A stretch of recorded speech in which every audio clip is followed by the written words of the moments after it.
Next topic કયો છે? Okay, classification of design methods. હવે ક્લાસિફિકેશન કેની? તો કે ડિઝાઇન મેથડ.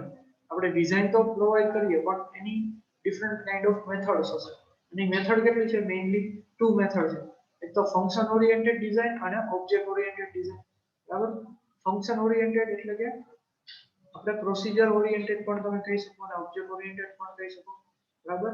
અને ફંક્શન ઓરિએન્ટેડ ની અંદર સબ ટુ ટાઇપ્સ પડે છે: structure analysis and structure design. બરાબર? સ્ટ્રક્ચર એનાલિસિસ તો એની અંદર પણ કંઈક આપણે ટોપિક કવર કરવાના થશે કે સ્ટ્રક્ચર એનાલિસિસમાં શું આપણે કરશું અને પછી ડિઝાઇન ની અંદર આપણે શું કરશું. બરાબર? તો બેયનું આપણે પાર્ટ્સ જોવું પડશે.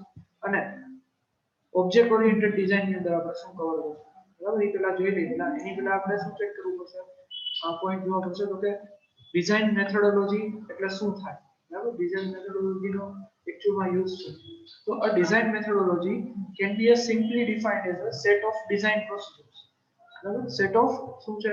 ડિઝાઇન પ્રોસિજર છે કે જે one follows from the beginning to the completion. એટલે કે એક ડિઝાઇન પ્રોસેસ છે કે જે ક્યાંથી ચાલુ થશે? તો કે જ્યારથી તમારું સોફ્ટવેર ચાલુ થયું ત્યારથી ચાલુ થશે, બિગિન થશે અને કમ્પ્લીટ થાય ત્યાં સુધીનું ડિઝાઇનિંગ અથવા તો સોફ્ટવેર ડેવલપમેન્ટ પ્રોસેસ જ્યારે કમ્પ્લીટ થાય ત્યાં સુધી પ્રોસેસ કન્ટિન્યુ રહે ડિઝાઇન. તો આપણે એને શું કહી શકીએ? Design methodology. બરાબર? Set of design procedure. બરાબર? કે જે one follows from the beginnings to the completion. એટલે કે beginnings to the end. તમે એ પણ લખી શકો. બરાબર? સ્ટાર્ટિંગ થાય ત્યારથી પૂરી થાય ત્યાં સુધીનું સેટ ઓફ ડિઝાઇન પ્રોસેસ અથવા તો પ્રોસિજર. એને આપણે શું કહીએ? Software design methodology. બરાબર? અથવા તો ડિઝાઇન મેથોડોલોજી ખાલી તમે કહી શકો. ક્લિયર? ડેફિનેશન ખબર પડી બધાને? સેટ ઓફ ડિઝાઇન પ્રોસિજર કે જે સોફ્ટવેર બિગિન થાય, બરાબર, અથવા તો ચાલુ થાય બનવા ત્યારથી લઈને પૂરું થાય, કમ્પ્લીટ થાય.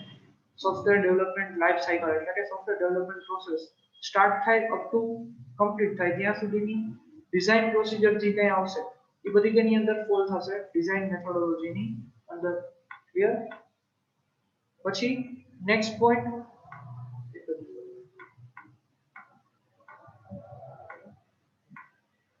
આપણો કયો છે?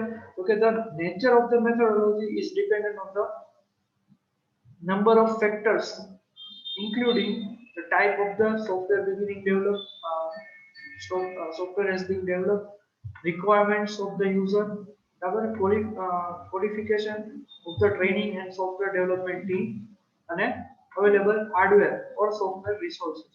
હવે અહીંયા શું કહે છે? જો એક એક પોઈન્ટ આપણે જોતા જઈએ કે નેચર ઓફ ધ મેથોડોલોજી. બરાબર? મેથોડોલોજી જે છે સોફ્ટવેર ડિઝાઇન મેથોડોલોજી એનું જે નેચર છે એ કોના ઉપર ડિપેન્ડન્ટ હોય છે? અહીંયા લખેલું છે કે nature of the methodology is dependent on કેના ઉપર? તો કે ફેક્ટર્સ ઇન્ક્લુડિંગ કયા ફેક્ટર? તો કે સોફ્ટવેર કોણ બનાવે છે, બરાબર, requirements, number of requirement user એના ઉપર પણ ડિપેન્ડ છે, ક્વોલિફિકેશન ઓફ ધ ટ્રેનિંગ અથવા તો સોફ્ટવેર ડેવલપમેન્ટ ટીમ તો એનું ક્વોલિફિકેશન કેવું છે કે હાઈ ડેવલપર છે, હાઈ ક્લાસ ડેવલપર છે, બરાબર, કે જે એડવાન્સ લેવલનું કોડિંગ કરતા હોય તો એના ઉપર પણ ડિપેન્ડન્ટ છે સોફ્ટવેર ડિઝાઇન મેથોડોલોજી. બરાબર? પછી તો કે અવેલેબલ હાર્ડવેર અથવા તો સોફ્ટવેર રિસોર્સિસ એટલે કે તમારી પાસે કંપનીમાં કેટલા હાર્ડવેર અને સોફ્ટવેર રિસોર્સિસ છે એના ઉપર પણ ડિઝાઇન મેથોડોલોજીનું બેઝ અવેલેબલ નેચર ડિપેન્ડન્ટ છે. ક્લિયર? તો આટલી વસ્તુ ઉપર ડિઝાઇન મેથોડોલોજી ડિપેન્ડ થાય. બરાબર? કોણ? તો કે ટાઈપ ઓફ ધ સોફ્ટવેર. બરાબર? કેવા ટાઈપનું સોફ્ટવેર બને છે? અહીંયા જો આવી ટાઈપ ઓફ ધ સોફ્ટવેર. બરાબર? પછી રિક્વાયરમેન્ટ ઓફ ધ યુઝર એટલે કે યુઝરની શું રિક્વાયરમેન્ટ છે, qualification of the training or software development team એટલે કે ટ્રેનર જે હોય અથવા તો સોફ્ટવેર ડેવલપમેન્ટ માટેની ટીમ હોય તો એની ટ્રેનિંગ ઉપર અથવા તો એની ક્વોલિફિકેશન ઉપર પણ ડિપેન્ડ કરે છે. અને હાર્ડવેર અને સોફ્ટવેર રિસોર્સિસ કે જે તમારી કંપનીમાં ઓલરેડી અવેલેબલ હોય તો એના ઉપર પણ ડિપેન્ડ કરે છે. પોઈન્ટ્સ કેટલા ઉપર ડિપેન્ડ કરે ખબર પડી બધાને? જે લોકો સોફ્ટવેર બનાવતા હોય અને જેનાથી સોફ્ટવેર બનતો હોય એ બધા ઉપર શું ડિપેન્ડ કરે? Design methodology. બરાબર, કોણ બનાવશે તો કે સોફ્ટવેર ડેવલપર ટીમ, તો એના ઉપર પણ ડિપેન્ડ છે. બરાબર, કોને બનાવડાવ છે યુઝર. બરાબર, આપણને કોણ કહેશે બનાવવાનું સોફ્ટવેર યુઝર, તો યુઝરની રિક્વાયરમેન્ટ ઉપર પણ ડિપેન્ડ થાય. પછી તો કે આપણે કેનાથી આપણો સોફ્ટવેર ડેવલપ કરશું, તો કે આપણી પાસે જેટલા રિસોર્સિસ હોય, જૂના સોફ્ટવેર હોય, બરાબર, અવેલેબલ હાર્ડવેર હોય, તો એના ઉપરથી આપણે બનાવશું, તો એના ઉપર પણ ડિપેન્ડન્ટ થઈ ગયું. અને કયા ટાઈપનો સોફ્ટવેર બનાવો, ટાઈપ ઓફ ધ સોફ્ટવેર, એના ઉપર પણ ડિપેન્ડ થાય. ક્લિયર? ઓકે, બધાને સમજાઈ ગયું? ડિઝાઇન મેથોડોલોજી એ સમજાઈ જશે તો તમને નીચેનું કવર અપ થશે, ઇઝીલી સમજાઈ જશે. ફંક્શન ઓરિએન્ટેડ અને સ્ટ્રક્ચર ઓબ્જેક્ટ ઓરિએન્ટેડ ડિઝાઇન, બે એના ટાઈપ પછી ખબર પડશે. યસ ઓર નો? સમજાઈ ગયું એટલું? 2 પોઈન્ટ. ઓકે, પહેલા તો એની ડેફિનેશન આપી અને પછી એ કેના ઉપર એનું નેચર ડિપેન્ડ છે, એ એક વસ્તુ, એક પોઈન્ટ એને એ કીધો, બરાબર, કયા ફેક્ટર ઉપર ડિપેન્ડ થાય, બરાબર, તો એ પણ આપણે જોઈ લીધું. હવે એના મેઇનલી કેટલા ટાઈપ પડે છે? 2 ટાઈપ, બરાબર. 2 ટાઈપ કયા કે? એક તો ફંક્શનલ ઓરિએન્ટેડ, ઓબ્જેક્ટ ઓરિએન્ટેડ, બરાબર. ફંક્શનલ ઓરિએન્ટેડ પણ sub divided into 2 categories, structure analysis અને સ્ટ્રક્ચર ડિઝાઇન, બરાબર. હવે ફંક્શન ઓરિએન્ટેડ એટલે શું થાય આપણે પેલા એ જોવું પડશે, પછી એના બે ટાઈપ આપણે જોઈશું, સ્ટ્રક્ચર એનાલિસિસ અને સ્ટ્રક્ચર ડિઝાઇન. તો ફંક્શન ઓરિએન્ટેડ એટલે કે એ કેવો અપ્રોચ યુઝ કરશે? ટોપ ડાઉન એપ્રોચ, ખાસ, બરાબર. કયો અપ્રોચ યુઝ કરશે? ટોપ ટુ ડાઉન એપ્રોચ, કારણ કે ઓબ્જેક્ટ ઓરિએન્ટેડ લેંગ્વેજ હશે એ હંમેશા ડાઉન ટુ ટોપ એટલે કે bottom to top approach use કરશે, બરાબર. And same way object oriented design પણ bottom to top approach use કરશે. જ્યારે ફંક્શન ઓરિએન્ટેડ હશે અથવા તો પ્રોસિજર ઓરિએન્ટેડ ડિઝાઇન અથવા તો લેંગ્વેજ હશે, એ હંમેશા કમ્પાઇલેશન કેવું હશે? ટોપ ટુ ડાઉન. તો ફંક્શન ઓરિએન્ટેડ ડિઝાઇનનું પણ ડિઝાઇન અપ્રોચ હશે, બરાબર, એક્ઝિક્યુટ અથવા તો આપણે એક્ઝિક્યુટ કરવા એ કેવું છે? ટોપ ટુ ડાઉન. ક્લિયર? પછી a function oriented design is a view as something that performs a set of function. બરાબર, આપણે ફંક્શન રિક્વાયરમેન્ટ જોઈ, બરાબર, FR ફંક્શનલ રિક્વાયરમેન્ટ અને નોન ફંક્શનલ રિક્વાયરમેન્ટ. તો જે ફંક્શનલ રિક્વાયરમેન્ટ હતી, બરાબર, કે જે function oriented design viewed as a something that perform a set of function, કે જે ફંક્શન જેટલા હશે એની ડિઝાઇન થશે, કેટલા ફંક્શન આપણે રિક્વાયર્ડ જોશે, બરાબર, રિક્વાયર્ડ થશે ગમે ફંક્શનાલિટી ફોલો કરવા માટે અથવા ફૂલફિલ કરવા માટે. જેમ કે આપણે મેલ સેન્ડ કરવો હોય એની અંદર ઘણા બધા પ્રીડિફાઇન્ડ ફંક્શન હશે મેલ સેન્ડિંગ માટે, બરાબર. જેટલા ફંક્શન જોતા હોય તો એની ડિઝાઇન કે જેને તેની અંદર તમે કન્સિડર કરી શકો ફંક્શન ઓરિએન્ટેડ ડિઝાઇન.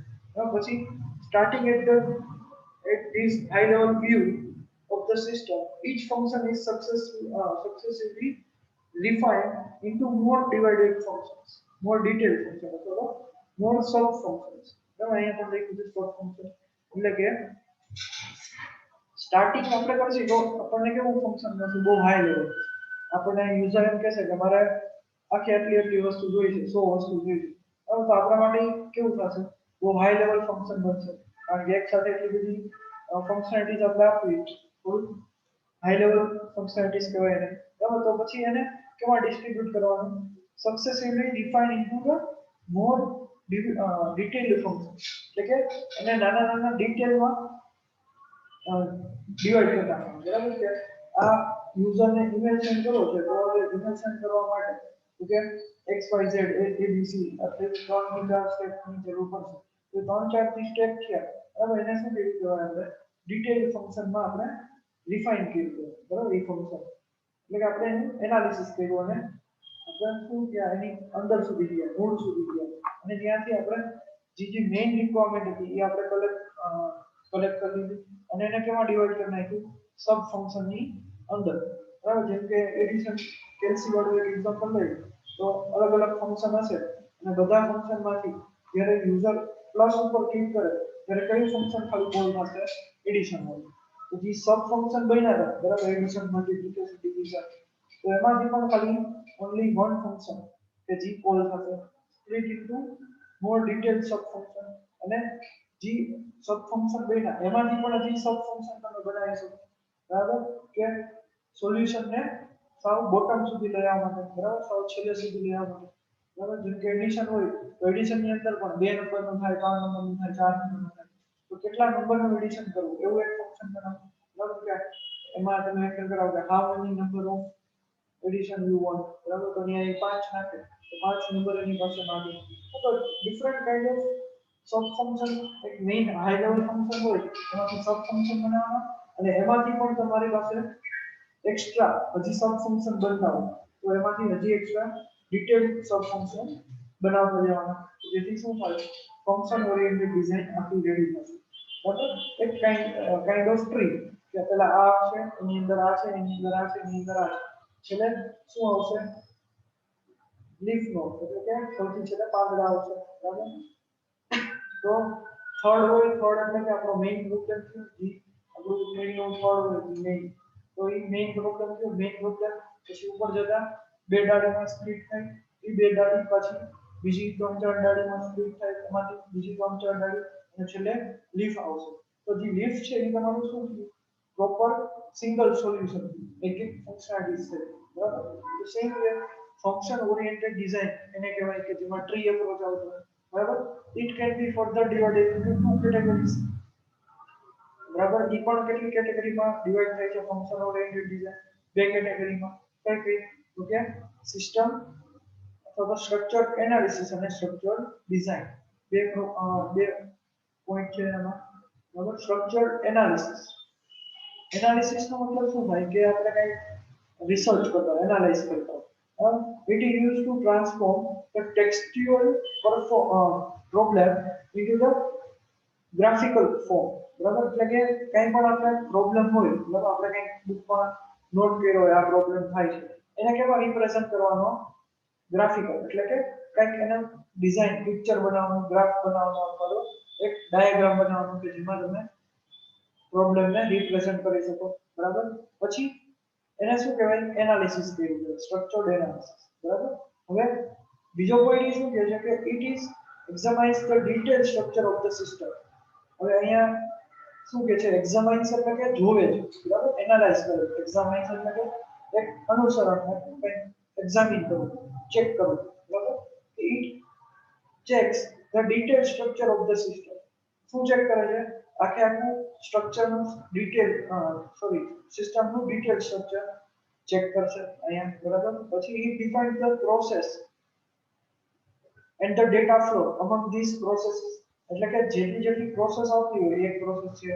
આ બીજી પ્રોસેસ છે થર્ડ પ્રોસેસ છે બરાબર આ ફોર્થ પ્રોસેસ છે તો આ ડાયાગ્રામ આપણે રિપ્રેઝન્ટ કર્યો કે આપણો પ્રોબ્લેમ હતો કે અહીંથી અહીં પહોંચવામાં કંઈક આપણે 2-3 સેકન્ડનો ટાઈમ લાગ્યો બરાબર તો આ શું થયું એન્ટ્રી પોઈન્ટ અહીંયા એક્ઝિટ પોઈન્ટ હવે આ શું થશે કે define the process and data flow કે અહીંથી પહેલી પ્રોસેસમાંથી બીજી પ્રોસેસમાં જશે તો શું ડેટા ફ્લો કરીને અથવા તો કયો ડેટા એક પ્રોસેસમાંથી બીજી પ્રોસેસમાં ફ્લો થશે એમાંથી ત્રીજીમાંથી ચોથીની અંદર અને ત્યાંથી એક્ઝિટ બરાબર તો kind of this type of structure કે જ્યારે તમે એક પ્રોબ્લેમને ડાયાગ્રામ અથવા તો ગ્રાફિકલ ફોર્મમાં રિપ્રેઝન્ટ કરો અને એમાં શું કરો આખું ડિટેલ સ્ટ્રક્ચર એનાલાઇઝ કરો કે આમાં અહીંથી લઈ અને અહીંયા સુધીમાં આપણને સોલ્યુશન મળી જશે અને એ સોલ્યુશનની અંદર પણ પ્રોસેસ હશે અલગ બરાબર આ પહેલી પ્રોસેસ છે આ બીજી પ્રોસેસ છે બીજી ચોથી અને એ પ્રોસેસની વચ્ચે કંઈક શું ફ્લો થતો હશે ડેટા આપણે એક્સચેન્જ કરતા હશે બરાબર કારણ કે એક પ્રોસેસમાંથી બીજી પ્રોસેસમાં આપણે મૂવ થશે તો જો ડેટા નહીં હોય તો આપણે આની અંદર કંઈ પણ પ્રોસેસ થશે એ પ્રોસેસ આપણે કરી શકીએ નહીં એ આના ઉપર ડિપેન્ડન્ટ હોય બરાબર એના ડેટા ઉપર પેલી પ્રોસેસ આપણે ડેટા લઈને જવું પડશે clear than after the structured analysis function required specify the SRS are decomposed and analysis of the data flow is represent diagrammatically હવે DFT એનો DFT નો યુઝ કરે છે બરાબર SRS ની અંદર આપણે રિપ્રેઝન્ટ કરવું હોય આ ફ્લો અથવા તો એનાલિસિસ સ્ટ્રક્ચર્ડ એનાલિસિસ તો આપણે કેનો યુઝ કરશું DFT diagram data flow diagram નો યુઝ કરશું જેમાં ડેટાનો ફ્લો પણ હશે plus each and every processes પણ હશે બરાબર ક્લિયર સમજાઈ ગયું આટલું હેલો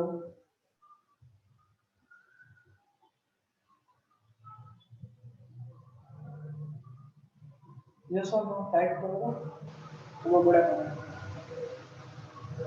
स्ट्रक्चर्ड एनालिसिस तो स्ट्रक्चर्ड एनालिसिस નો મતલબ શું થાય કે આપણે કઈ ટ્રાન્સફોર્મ કરવાનું ટેક્સ્ચ્યુઅલ પ્રોબ્લેમ એટલે કે આપણી પાસે બુકમાં લખેલો પ્રોબ્લેમ હશે બરાબર તો એ વર્ડ્સમાં અથવા ટેક્સ્ટમાં હશે એને આપણે કેમાં કન્વર્ટ કરશું ડાયાગ્રામમાં અથવા તો ગ્રાફિકલી કન્વર્ટ કરશું ડાયાગ્રામ હોય કે ડિઝાઇન હોય કે ગ્રાફ હોય કે ગમે એમાં તમે કન્વર્ટ કરો કે જેને આપણે ઇઝીલી સમજી શકીએ બરાબર ગ્રાફને આપણે ઇઝીલી સમજી શકીએ ટેક્સ્ટને આપણને સમજવું થોડું હાર્ડ છે એટલા માટે ટેક્સ્ચ્યુઅલ પ્રોબ્લેમને ગ્રાફિકલી ફોર્મમાં કન્વર્ટ કરવાનો પછી ઓકે ડિટેલ સ્ટ્રક્ચર એનાલાઇઝ કરવાનું એક્ઝામિન કરવાનું અથવા તો ચેક કરવાનું સિસ્ટમ બરાબર ડિટેલ સ્ટ્રક્ચર એટલે કે A to Z કેટલી પ્રોસેસ આવશે એ બધી વસ્તુ આપણે જોઈ લઈશું પછી okay define the process and data flow અમંગ the process એટલે કે જેટલી પ્રોસેસ હોય ડિફાઇન કરવાની કે ભાઈ આમાં આટલી પાંચ પ્રોસેસ જોશે અને પાંચેય પ્રોસેસની વચ્ચે કંઈક ડેટાનો ફ્લો ચાલુ હશે બરાબર એટલે કે આ પ્રોસેસથી આ પ્રોસેસમાં પહોંચવા માટે કંઈક ડેટા યુઝ કરશે એ પ્રોસેસથી બીજી પ્રોસેસમાં પહોંચવા ડેટાનો કંઈક યુઝ કરશે તો ડેટા ફ્લો અને પ્રોસેસ કેટલી છે એ આપણે ડિફાઇન કરશું અને એને SRS ની અંદર રિપ્રેઝન્ટ કરવા માટે આપણે યુઝ કરશું data flow diagram clear next point structured design બરાબર સ્ટ્રક્ચર્ડ એનાલિસિસ આપણે કરી દીધું અને આપણે ડાયાગ્રામ બનાવી નાખ્યા બરાબર DFT માં એને રિપ્રેઝન્ટ કરી નાખ્યું હવે શું કરશું તો કે સ્ટ્રક્ચર્ડ ડિઝાઇન એક બીજો પોઈન્ટ છે બીજો પાર્ટ કે જેથી તમે સ્ટ્રક્ચર્ડ ડિઝાઇન કઈ રીતે તમે કરશો એ જોવા આપણે જોઈ લઈએ during the structured design all functions identified during the analysis બરાબર એનાલિસિસ જ્યારે આપણે કરતા ત્યારે જ આપણે બધી પ્રોસેસને આપણે આઈડેન્ટિફાઈ કરી ફંક્શનને આપણે આઈડેન્ટિફાઈ કર્યા પછી the map to the module structure and the useful implementation એનો મતલબ કે આપણે એને કેની યાર મેપ કરશું તો કે કયા મોડ્યુલમાં કઈ પ્રોસેસ ફિટ થશે બરાબર જેમ કે લોગિન મોડ્યુલ છે બરાબર તો એની અંદર કઈ પ્રોસેસ ફિટ થાય ઓકે યુઝર આઈડી અને પાસવર્ડ એન્ટર કરવાની પ્રોસેસ છે એ તેની અંદર ફિટ થશે ઓકે લોગિન મોડ્યુલની અંદર તો એ મેપ કરવાની કે કઈ પ્રોસેસ કયા મોડ્યુલની અંદર મેપ થશે મેપ એટલે કે કમ્બાઈન થશે બરાબર કે જે તમને ઇમ્પ્લિમેન્ટેશન એટલે કે તમને ડેવલપમેન્ટ કરવા માટે કામ આવે આગળ જોયું કે આપણે ડિઝાઇન ફેઝ ઉપરથી આપણે શું કરશું ઇમ્પ્લિમેન્ટેશન એટલે કે ડેવલપમેન્ટ કોડ કરવાનો તો જી આપણે મેપ કેટલી વસ્તુ મેપ થશે તો કે અહીંયા ટેક્સ્ટ બોક્સ અને ઇનપુટ ઈમેલ વાળું ટેક્સ્ટ બોક્સ અને પાસવર્ડ વાળું ટેક્સ્ટ બોક્સ કે જેનું આપણે કેમાં યુઝ કરશું કેમાં મેપ કરશું લોગિન વાળા મોડ્યુલમાં અને લોગિન નું આપણે જ્યારે કોડ કરતા હશે ત્યારે આપણે ઇમ્પ્લિમેન્ટેશન બરાબર ને કોડ થઈ ગયો એનો મતલબ શું થાય ઇમ્પ્લિમેન્ટેશન કરતા હશે ત્યારે આપણે ડાયરેક્ટલી ત્યાંથી આપણે વેલ્યુ ફેચ કરી લેશું અને એને ડેટાબેઝ સાથે મેચ કરાવી દઈશું એ તો ડિઝાઇન તમારી રેડી હતી એટલા માટે તમે ઇમ્પ્લિમેન્ટેશન ઇઝીલી તમે પરફોર્મ કરી શકો કે મોડ્યુલમાં તમારો પ્રોજેક્ટ ડિવાઈડ હોય બરાબર તો એમાંથી કયા મોડ્યુલ એકબીજા સાથે મેપ કરવા અને ડિઝાઇન કઈ ડિઝાઇન પ્રોસેસ તમે જે કાંઈ એનાલિસિસ કર્યું આગળ સ્ટ્રક્ચર્ડ એનાલિસિસ એ મોડ્યુલમાં મેપિંગ કરવું તો એ બધી કેની અંદર આવશે સ્ટ્રક્ચર્ડ ડિઝાઇન બરાબર ડિઝાઇનનો મતલબ કે ખાલી જે એનાલિસિસ કર્યું એને આપણે શું કરવાનું મેપ કરવાનું બરાબર મોડ્યુલ સાથે ક્લિયર આ બે પોઈન્ટ મેઇન છે મેપ ટુ ધ મોડ્યુલ શું કામ કારણ કે ઇમ્પ્લિમેન્ટેશન કરવા માટે next point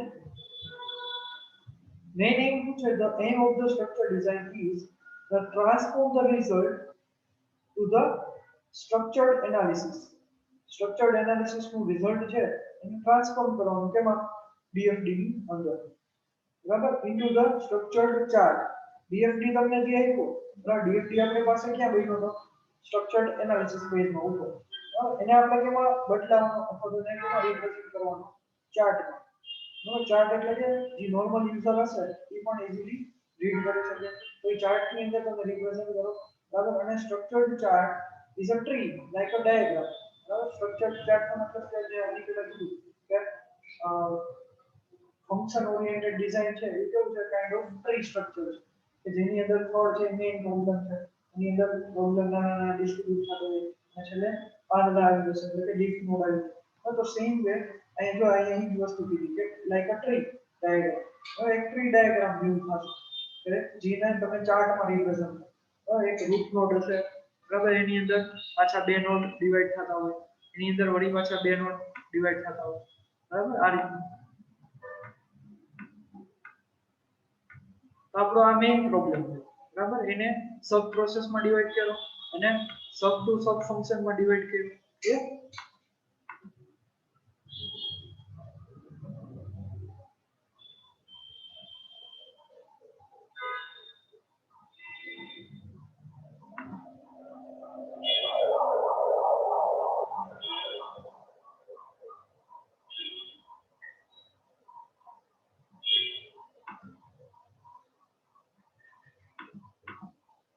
સ્ટ્રક્ચર ડિઝાઇન બધાને સમજાણું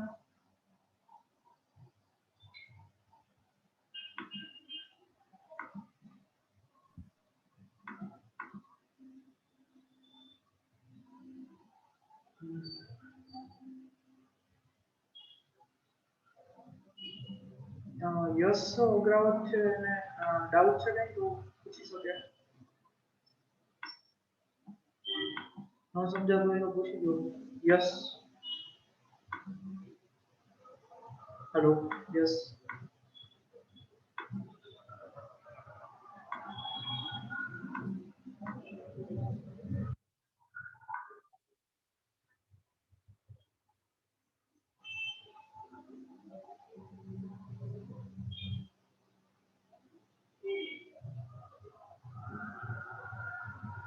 મેઇન તમારે અને ડાયાગ્રામ ફોર્મમાં તમે રિપ્રેઝન્ટ કરો બરાબર તો તમને ઈઝીલી યાદ રહેશે જેમ કે અહીંયા શું આવશે ક્લાસિફિકેશન ઓફ ડિઝાઇન મેથોડોલોજી છે બરાબર તો એને તમે કેમાં ડિવાઈડ કરી શકો પેલો પોઈન્ટ આ રીતનો એક ગ્રાફ દોરો બરાબર કે જેમાં ફંક્શન ઓરિએન્ટેડ ડિઝાઇન એની અંદર પાછું એક આ સ્ટ્રક્ચર્ડ એનાલિસિસ અને સ્ટ્રક્ચર્ડ ડિઝાઇન બરાબર અને બીજો પોઈન્ટ કયો છે તો કે ઓબ્જેક્ટ ઓરિએન્ટેડ ડિઝાઇન બરાબર આ રીતે એક ગ્રાફના ફોર્મમાં તમે રિપ્રેઝન્ટ કરો અને તો ઈઝીલી સમજાઈ જશે ડિઝાઇન મેથોડોલોજી બરાબર ડીએમ હું ત્યાં શોર્ટમાં તમને ગ્રાફ બનાવું હવે એની અંદર કયું કયું થશે બે પાર્ટ પડશે ફંક્શન ઓરિએન્ટેડ ડિઝાઇન એટલે કે FOD અને ઓબ્જેક્ટ ઓરિએન્ટેડ ડિઝાઇન એટલે કે OOD બરાબર OOD માં કઈ પાર્ટ પડતા નથી બટ FOD એટલે કે ફંક્શન ઓરિએન્ટેડ ડિઝાઇનમાં બે પાર્ટ પડે કયા બે પાર્ટ તો કે સિસ્ટમ એનાલિસિસ અથવા તો સ્ટ્રક્ચર્ડ એનાલિસિસ અને સ્ટ્રક્ચર્ડ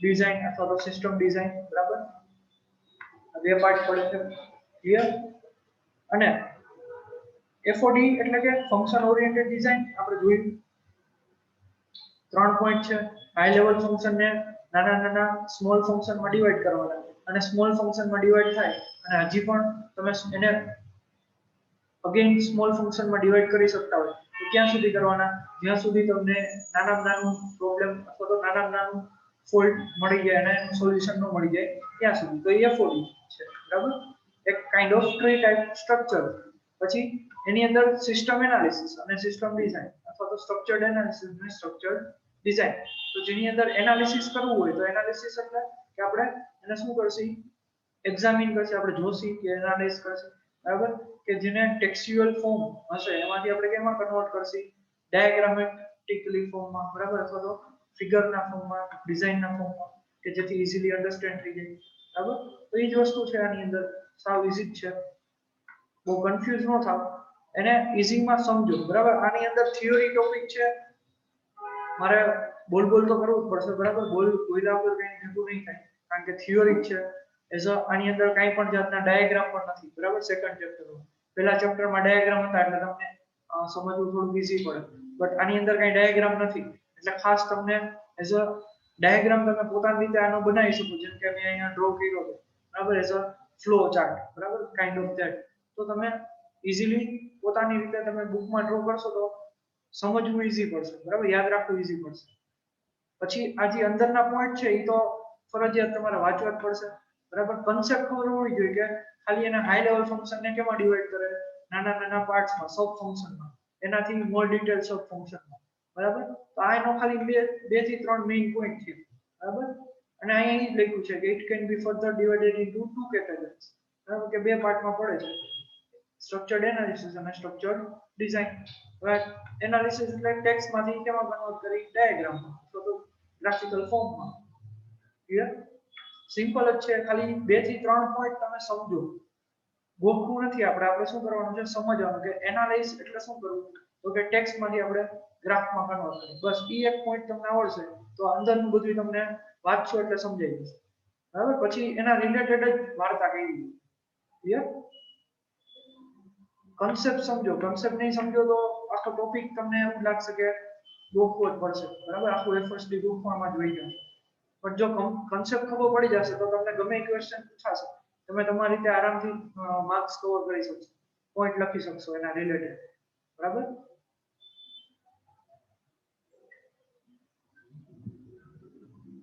અને સ્ટ્રક્ચર્ડ એનાલિસિસ છે એમાં ડીએફડી યુઝ થશે, અને સ્ટ્રક્ચર ડિઝાઇન છે એમાં ડીએફડી માંથી કેનો યુઝ કરશે આપણે, ફ્લો ચાર્ટ અથવા તો ટ્રી ટાઈપ ચાર્ટ ડાયાગ્રામ, બરાબર, સ્ટ્રક્ચર્ડ ચાર્ટ નો યુઝ કરશે.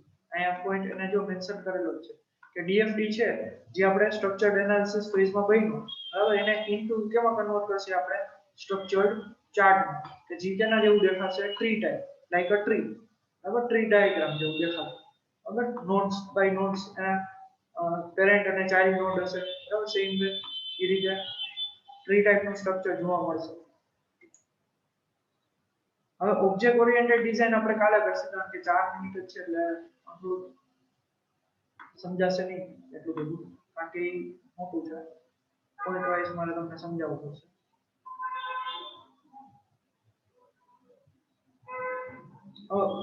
ઓબ્જેક્ટ ઓરિએન્ટેડ ડિઝાઇનમાં બધું ફોકસ કના ઉપર હશે, ઓબ્જેક્ટ પર, બરાબર. જે ક્લાસમાં તમે ઓબ્જેક્ટ બનાવો તો ઓબ્જેક્ટ ઓરિએન્ટેડ લેંગ્વેજ કોને કહે કે જેમાં ફરજિયાત ક્લાસ હોય અને ક્લાસનો ઓબ્જેક્ટ થ્રુ બધા ફંક્શન કોલ થતા હોય, જેમ કે તમે C++ ભણ્યું, જાવા હમણાં આવશે ભણવામાં કે જે પ્યોર ઓબ્જેક્ટ ઓરિએન્ટેડ છે, તો એમાં ફરજિયાત તમારે ક્લાસ બનાવવાનો, ક્લાસ XYZ ABC.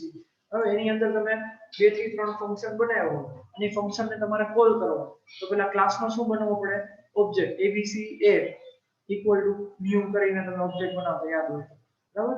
અને a dot add, a dot sub, a dot multiplication, a dot division, તો એ રીતે તમે ઓબ્જેક્ટ ડોટ કરીને તમારું ફંક્શનનું નામ લખો. તો same way object oriented design હશે તો એમાં પણ મેઇન ફોકસ કેના ઉપર હશે, ઓબ્જેક્ટ્સ ઉપર. ઓબ્જેક્ટ એટલે કે તમારી એન્ટિટી, બરાબર, એન્ટિટી એટલે કે ટેબલનું નામ અથવા તો ટેબલ તમે કન્સિડર કરી શકો. Clear? Collection of the object, બરાબર, collection of the object that is entities, જો અહીંયા એને પણ એન્ટિટીઝ કહેવાય, બરાબર. એને પછી object oriented design supports the following object oriented concept, બરાબર.